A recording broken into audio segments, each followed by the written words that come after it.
Capítulo 3. Densidad de líquidos y sólidos y conversión de unidades. Para este laboratorio nos basamos en la temperatura ambiente del laboratorio y las densidades reportadas para cada uno de los distintos líquidos usados en el experimento para poder encontrar las densidades relativas.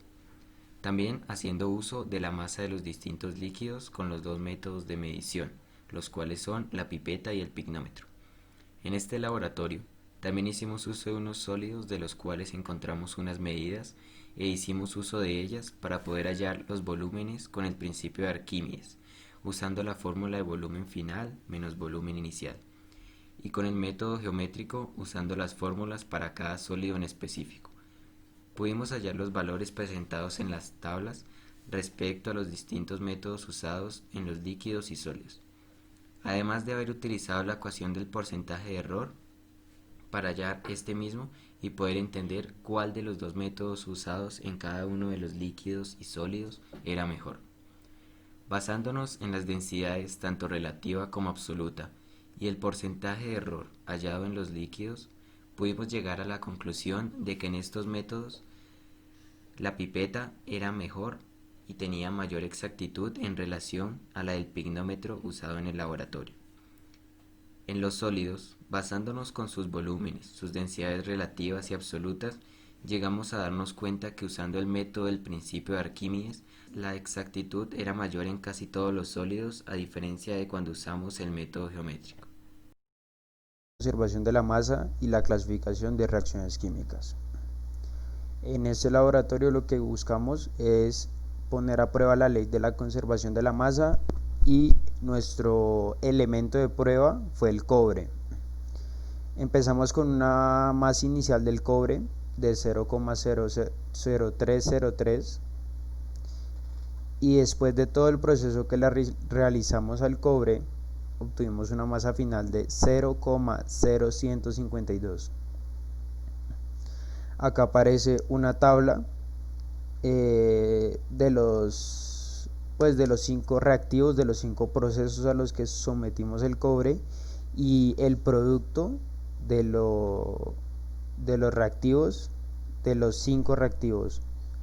Entonces, las ecuaciones que utilizamos en este laboratorio fue la del porcentaje de recuperación, que es la cantidad de un compuesto purificado sobre la cantidad del compuesto original, y eso lo multiplicamos por 100 para obtener el porcentaje. Y el porcentaje de error, que es la masa del cobre, en este caso la masa del cobre final, menos la masa del cobre inicial sobre la masa del cobre final, y esto también lo multiplicamos por 100 para obtener un porcentaje. Bueno, entonces, después de este proceso, el porcentaje del cobre recuperado fue del 50.16% y tuvimos un porcentaje de error de 49.83%.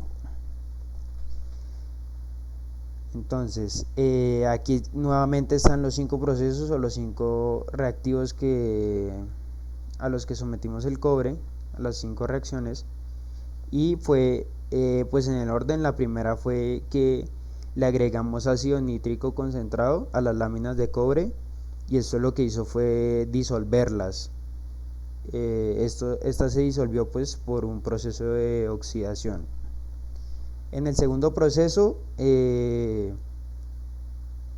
obtuvimos de reactivos nitrato de cobre e hidróxido de sodio, y esto lo hicimos para formar el hidróxido de cobre. Luego, en el siguiente paso, este hidróxido de cobre lo sometimos a 90 grados Celsius y esto lo que hizo fue que se descomponga y obtuvimos un sólido de color negro. A este sólido de color negro le agregamos ácido clorhídrico y nuevamente lo disolvimos y nos dio cloruro de cobre.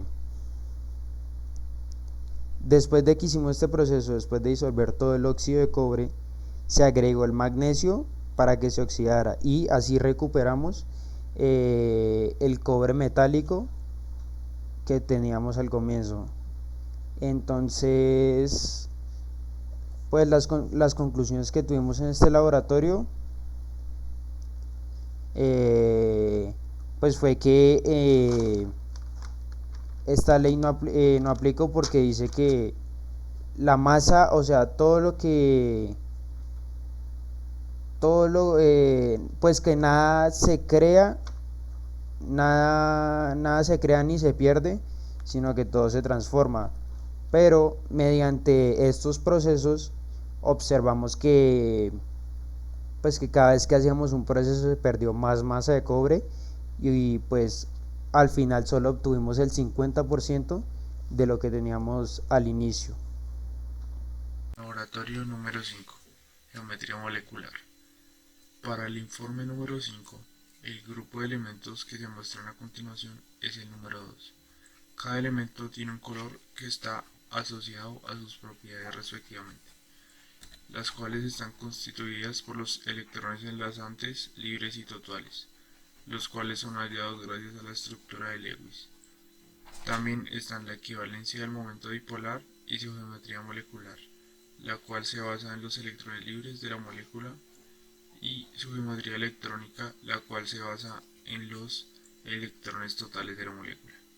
Además de esto, para hacer la estructura tridimensional del elemento, nos basamos en su geometría electrónica y molecular. Con esto podemos concluir que el modelo de Lewis es la representación gráfica que nos muestra los pares de electrones en puntos de enlace entre los átomos y los pares solitarios de electrones. Así también se puede concluir que el modelo de repulsión de pares de electrones de la capa de valencia ayuda con este proceso. Laboratorio número 6. Identificación de funciones químicas de sustancias inorgánicas.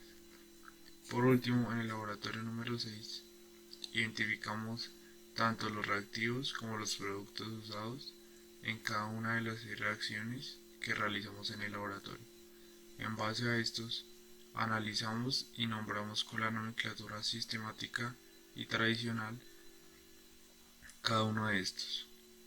En el instante en el que se iban nombrando cada uno de los reactivos y productos, podíamos ir diferenciando cuál de estos eran óxidos, tanto básicos como ácidos, o ácidos básicos, o una sal, para luego poder acomodarlo en la tabla de resultados irlos clasificando respecto a cuál era su función química, y asimismo, de este laboratorio podemos concluir que la escala de pH es empleada para poder diferenciar estos descompuestos inorgánicos.